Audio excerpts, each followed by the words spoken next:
Your life. All right, good afternoon, everyone. Thank you all for tuning in. Marques Armstrong here, principal consultant with Black Pearl LLC, and my wife and I, Nakima Levy Armstrongs, we are curators of Assata Speaks. Today, I have with me the wonderful Lutunji Abram. She is not only a beautiful, loving individual, she is an entrepreneur. She is a philanthropist. She is just a big old ball of love, y'all. We will be talking with her today to learn about a little bit about who she is and about what she's going to be speaking about at this coming month's Assata Speaks. The edition of this one is called Unspeakable Joy. I know if y'all are looking at her right now, y'all see that smile that she has on her face? That's because she has tapped into this thing called unspeakable joy. Absolutely. So I want to introduce her, I want to have her introduce herself and then begin to tell us who she is, where you're from, things like that, and we'll just have a conversation. So awesome. Take off with it. Well, thank you, Marques. As Marques stated, my name is Lutunji. I am a native of the Twin Cities, born in St. Paul, raised on the north side. And I'm just excited today. I'm excited to be a part of Assata Speaks. And this edition, Unspeakable Joy. Yes. We could talk for days about unspeakable joy, what that means, and how do we really get there. And I think sharing my story, as a young mother, raised her son from the north side of Minneapolis, to be an amazing individual. But that didn't happen overnight. No. That didn't happen overnight. So I think life circumstances can be a great big ball of joy. During those times when it's strange. You don't understand what's really happening. You don't really understand the emotions. You're not really feeling the emotions at that time. So it doesn't feel too good. But it feels strange. Like it feels very strange. Yes. But it's all for a purpose. Bigger than self. And it took me a while to understand that. A long while. To really understand that. Pressure. We've heard that saying that pressure forms diamonds. Right? And so I think for me, when you guys said, Tunj, this is the edition, Unspeakable Joy. And I'm like, Unspeakable Joy, what could I really talk about? What could I not talk about? That's the question. That's or the question. Statement. What could I not talk about? And so I think for me, I want to talk about one, those obstacles that have brought pure joy. And at the time, you didn't understand what those obstacles were really about. But now that I'm really understanding those obstacles, I think we want to talk about the obstacles, right? And then how those obstacles, they will bring a little balance in your life, because this life is full of ups and downs. And it's all in how we handle it. And at the end of the day, it's all about birthing that unspeakable joy. So I want to talk about the obstacles, because there's many. There's even some right now, but I'm like, bring them on head on. In my spiritual belief, there's this song, and it's called "This Means War." All right now. Right? And how we battle with our hands, right?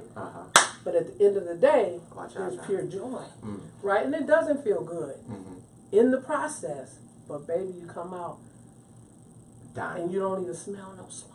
You come out like that, like you said earlier, you talked about pressure, and pressure creates diamonds. And so those obstacles, those challenges, those trials, those tribulations are the pressure. And like you're a heap of coal, right? And those things that we deal with in our life apply that pressure to us, right? Absolutely. And then, like you said, on the other side of it, we come out glistening, gleaming, shining, sparkling. And here's the thing that I've noticed a lot of people do, right? They see you and they see other people who have gone through that process, but they don't know what that process was. And they just want to get to that diamond stage and not understand that you had to go through some things to get to that place. Before we move on, You have had recently a moment, I think, is an example of unspeakable joy. And earlier you said you became a mother, and you have a son, and he has gone through his own set of challenges, strange things, trials and tribulations, but that has created him. So tell me about that thing that he has just accomplished that is amazing. It's an amazing feat, being a young African-American male, growing up in Minneapolis, in particular North Minneapolis, growing up with a single mom. What did he just accomplish with your support and help? Yeah, I'm telling you, with the strength of the Lord, Aaron passed the Wisconsin law bar examination. All right, now. And I'm so proud of him. Yeah. When I tell you, this is the perfect series to be a part of. Because when I mean, obstacles, just say this. Young African-American male, educated. You can only imagine the challenges that he has had to face. And as a mother, you know, it's hard. It's hard to sit back and watch him have to go through the process. Him learning life for himself. You know, when I think one of my faults, I know one of my faults was I had him under my skirt a little too long. And I was blessed because growing up over north, I mean, when I tell you that I was blessed and surrounded by so much love and positive wisdom, even when they understood I was in my funk and didn't want to hear what nobody had to say because it was all about me and what I wanted to do. When I tell you that I was surrounded with so much love, and one thing that would always come out was just smothering him. You got Lutunji cut the umbilical cord. And in my young mind, because of all of the different obstacles and experiences I had, that was my way of protecting him. I didn't realize that I was enabling him. Come on. Now, did you hear a mother, a strong mother, admit that having her son, I'm using the term that you use, you had him under your skirt for too long, and in your eye that was protecting him, and I could actually understand that logic, right? Because navigating this world, being all the things that you said, being intelligent, number one, being African American, number two, being an African American male, number three, all of the obstacles and the challenges that we face, because I am all of those things as well. So I know exactly what it is that you're talking about, and I have my sons of my own that I too had that challenge. And how do I allow them to experience life so that they can learn from life? Because life teaches us valuable lessons. But we as parents are always on guard that it's a lesson that they can actually survive. And so I think that your logic was, I want him to survive. Absolutely. And that's extremely understandable. But you came to an understanding because of the village that was supporting you and loving on you, help you to see that some of that actually was, you used the term, enabling. Yes. So mothers, if you are raising single sons, Yes. please be aware of how it is that you are trying to protect them.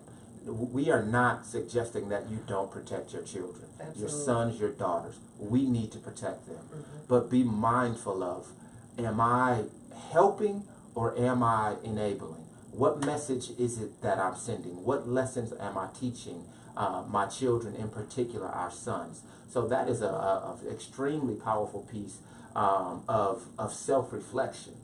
You know, that's an important piece as well. So you said you want to talk about obstacles. You're going to talk about obstacles. And then balance. And balance. Speak a little bit more about balance. So when I was going through life, my life cycles, I was nominated as a DeVos Urban Fellow Initiative, right, into the DeVos Urban Leadership Initiative. And it's an amazing program. It's one part, quote unquote, boot camp, and then the other part is learning about self. Okay. And finding balance for self, because we're out here in the playing field. We're out here giving our lives for others, right? And it's the main focus is youth ministry.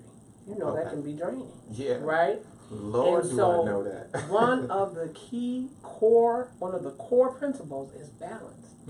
And I began to dive in and begin to understand how important it is in this life for us to figure out a way to find out how to balance the cares of this life and your personal well-being. Yeah. Right? Yeah. And so I'm going to talk, and I'm going to share a couple of really strong examples that help me understand obstacles and balance, how they can mix. Yeah. But that's what's going to catapult us into that unspeakable joy because we're still standing. Amen. If that makes sense. It makes so much sense. And I want to go back. I want to share just one example, and I'll talk more about it during Assata Speaks. Yeah. But with the enabling piece, when I began to gradually say, I give in, Lord. Wait, Aaron hold on. Hold on. Say that one more time. When I began to finally say, I give in, Lord. Surrender. I surrender that thing. All right. Aaron was undergrad, Morehouse, down in Atlanta. Okay. He called me to complain about a professor. And Brother Marques, what's his name? And I went on the roster, and I emailed him, and I called him, no response. And it hit me. It was like, first off, it was Morehouse. So this is a house full of men where they're teaching them the principles. And I mean, shout out to Morehouse because they have instilled some powerful principles in my son, right? But that was the aha moment for me. I was hot. Oh, I got all these parent loans and they're not returning my calls. You didn't return my email. And I'm known for this. You know, I got all the way to that president. And he said, Miss Abram, Aaron is a man. Come on. And he has got to figure this thing out. You have to step back. And it just, ding, light went on. And at that time, one of my very dear friends, he and his family, they had transitioned down to Georgia as well. But he had been telling me for years, Tones, cut the umbilical cord. But it was just that incident at Morehouse was the breaking point for me. And then, you know, it's a process. It's still, I mean, I'll be honest, it's still a process. That's your boy. That situation helped me say, ooh, I was embarrassed actually.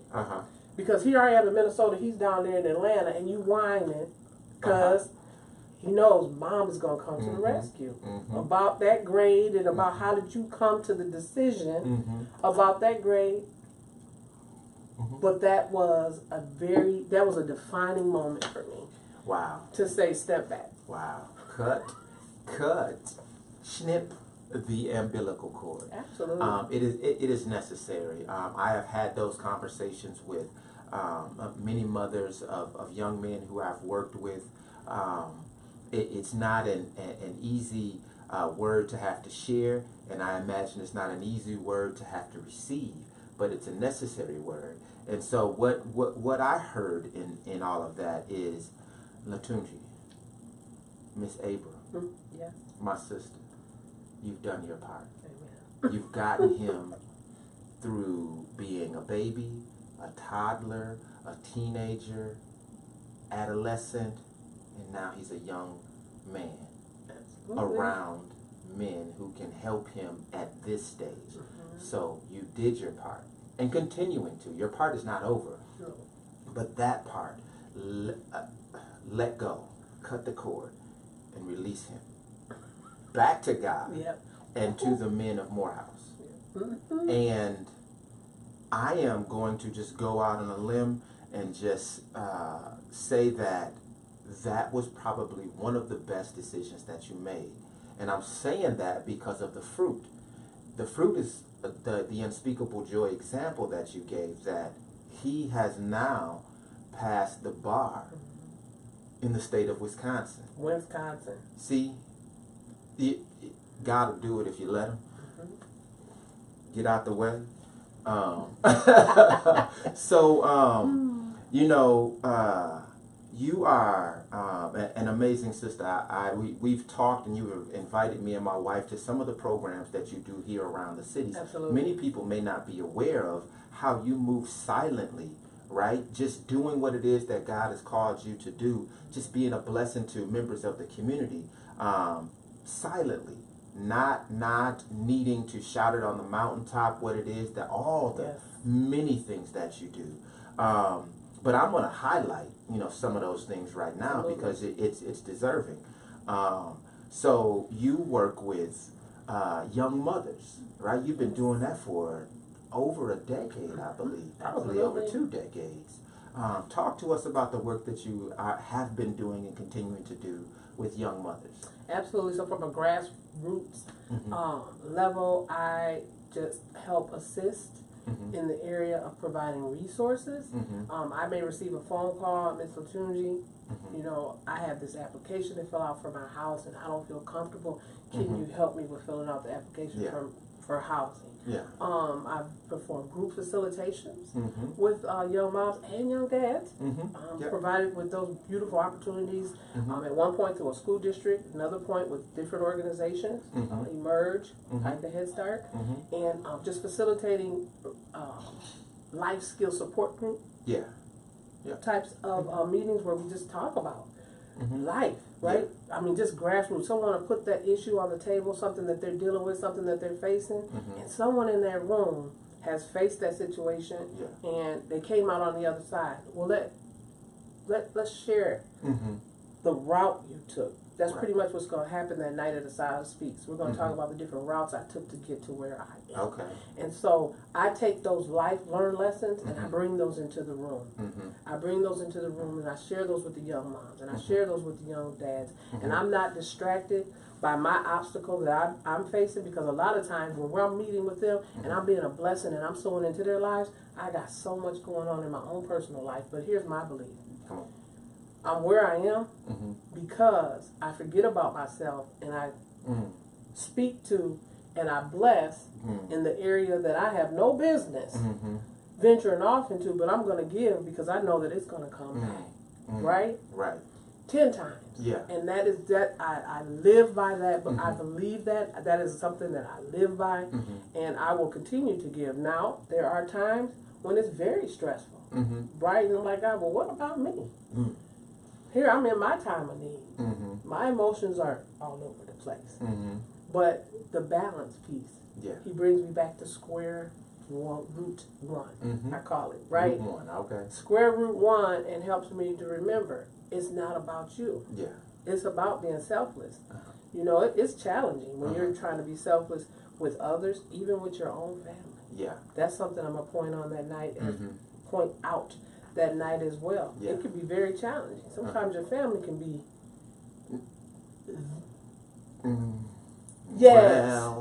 right? Because this is the route that I know. We all have purpose. We're born with purpose. That's right. And I know that my purpose is community engagement, community outreach. And so, of course, several obstacles have come and tried to knock me off my square. You mentioned that I move in silence. But you know what? I move in silence, but look how God is rewarding me openly. And we're right here today, and we're talking about a lot of the work that I do. Before I go on to and ask you about another piece of work that you're doing silently in the community, I wanna glean out 1 or 2 points from what it is that you just shared with us. So you talked about pouring out of yourself, even when you believe that you're in a place of lack. And I said you believe because you are connected to a source that has everything. Right. So you know. And that's God, right? So you are never in lack of anything. Sometimes it feels like it. I know personally, sometimes it really feels like, man, where is this and how is this going to happen? How is this bill going to get paid? It gets paid miraculously, right? It does. And so that's a spiritual principle. I'm going to call it a spiritual principle, and it's the principle of the blessings that come in for us are first for us, but they are not to remain with us. It's a pass-through. Pass-through. Right? It comes in, and then it pours out. Right? Many people oftentimes will get blessings and they try to hoard them. This is for me. Right? And selfless though. That's selfish. Right, but I'm saying, but selfless. But selfless you is the example that you gave. That's the spiritual principle of blessings and how they're supposed to work. We're supposed to be selfless with them. There were a group of people, Israelites, they got the blessing of Jesus. And they thought that they were going to keep him to themselves. And they had consequences for that. You know, this ain't church, but so I'm gonna leave that alone. I'm gonna let y'all in the audience, you know, go do some research, or if you know what I'm talking about. If you're at home, if you're in the car, you know, say an amen, do a hallelujah if that's what you do. Let it go. Clap your hands, stomp your feet. Now, do it. So. You talked about some of the work that you do with parents, young mothers and young dads, but you also do work with men who are coming out of incarceration. Yes. And I actually had the opportunity to see you at work in that environment, and I was extremely impressed, and I felt grateful that you were the one who are pouring into those young men who are in that program. Speak about that a little bit. Absolutely. So it's a powerful program that's run by Better Futures Minnesota. And as you stated, these young men, they're transitioning out of the penal system, and they live on campus, and they are blessed with amazing work, 9 to 5, and the great leader over there, Dr. Adams, I mean, he realized and knows that you could go to work, but when we lack life skills, to build ourselves up to be able to commune with others, right? And then even with your family life and your work life, we have to get these life skills going. Yeah. And so I've been blessed with the opportunity to work with these men now. This is going into year 2. Okay. And it's wonderful. I mean, I don't change my format. It's very organic. There are a couple of structured teachings, but for the most part, we come together on Mondays, and we'll put a subject in the middle of the table. We identify the leader for that night, where he's facilitating, and we're all chiming in. Yeah. And we're talking about how we've dealt with that challenge. We have joyful conversations as well. Yeah. We talk about how in life we have our ups and our downs, but one thing for sure, we are designed to overcome those obstacles. We are all dealing with something. I don't care what your socioeconomic background is. And that's I'm clear with them. Every Monday night we talk about this.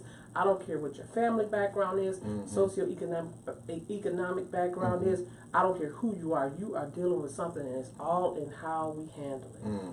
And we have to figure out and identify what's the best way for me to navigate this thing called life. Because I mean, our attitudes are affected.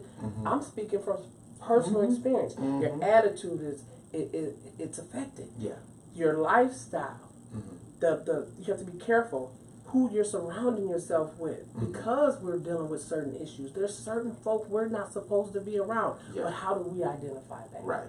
How do we, and we talk about, those are the things we talk about when we find solutions. Yeah. At the end of the day, it's all about hope. That's what comes out of this Monday night class with those powerful, and you already know the majority of the men are men of color. We have some Caucasian brothers as well. But the one thing that they can all relate is they've all come from that same penal system. Yeah. And they talk about the difference, though. The differences that are shown between This systematic racism. The systemic, yes. Yes. But we have those real tough discussions that at the end of the day, though, they're showing their brotherly love, and they respect me as this woman coming in to speak and pour life into them. We have built wonderful relationships. We respect each other. I love the men of Better Futures. I really do. Yeah, I really, really do. And you know what? I don't mean to cut you off, but I want to make sure that I highlight this point because I was present. Yes. You invited my wife and I, like I mentioned earlier. Yeah. So she invited us to one of these Monday night groups, and she just said, "I love the men of Better Futures." Now, a lot of people say that, right? But I actually saw and felt that love, that the men also know that Miss Abrams loves them. Here was how that was evidenced to me. She at one point had to bring the group back together, right? And she did it in a very firm yet loving way. And these are adult men, right? Felons, right? And they brought it back. I saw that they respected her, and I believed that it was because they knew that she genuinely loved them and cared about them and had the best interest in her heart for them. That spoke. You didn't say that. It wasn't said. You didn't say I love y'all. They didn't say I love you. I just felt that energy in the room, and that spoke volumes about what it is that you bring to the table. Tunj. I call her Tunji too, by the way. So you may hear me say Tunj or Tunji. That spoke volumes about who you are and what it is that you bring. It also speaks to what you talked about earlier. You talked about you having an understanding of the obstacles that we all face, because you, like me and everyone else, we all deal with that, right? And you've learned from that. Not just learned for yourself. This is another one of those spiritual principles. It's the pass-through. You're sharing what you've learned in your life with others in the hopes that they benefit from that, so that maybe they don't have to make those same mistakes. If they do, they have someone in you that they can bounce back, help them to bounce back. You mentioned something. You said, we're designed to get over the obstacles. In my mind, what I thought about is, we all fall down, but we get back up. Yeah, we live life by design. Yes, definitely. Yes. So the last thing that I want you to share with us is one of your entrepreneurial ventures. You have this amazing, this amazing peach cobbler that she makes. It's called Harriet's Escape. Yes. Harriet's Escape. I'm gonna let her talk more about that. It comes in the regular peach cobbler, butter, more butter, and it also comes in a vegan, in a vegan pie as well. Now, I thought I was eating the better butter one because my wife went to your opening, and I didn't know she had the vegan one. I cleaned that container. And then we talked last week, and you said, "Oh no, Marques, you had the vegan one." I was like, "What?" I know we have some mutual friends who are starting a vegan restaurant, Trio, and they create some amazing vegan food as well. And I have eaten vegan food. Now, I'm not saying I'm about to be a vegan because, I love my bacon. That's all right. And my steak every now and then. But man, it was amazing. So talk to us about Harriet's Escape and other of the products that you have.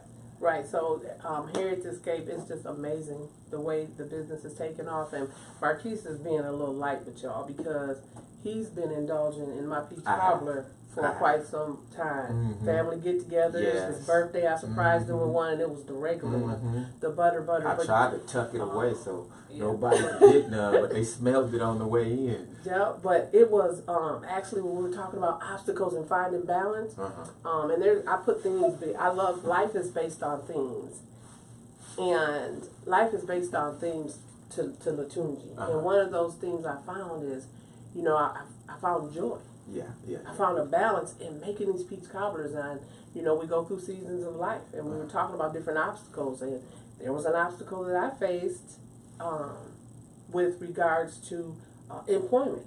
Here I am, black woman, bright, intelligent, master's degree, but was receiving job denial after job denial. Now we know there were a little bit of politics behind that as well, but instead of being depressed and lying dormant, one day I heard the ancestors speak to me.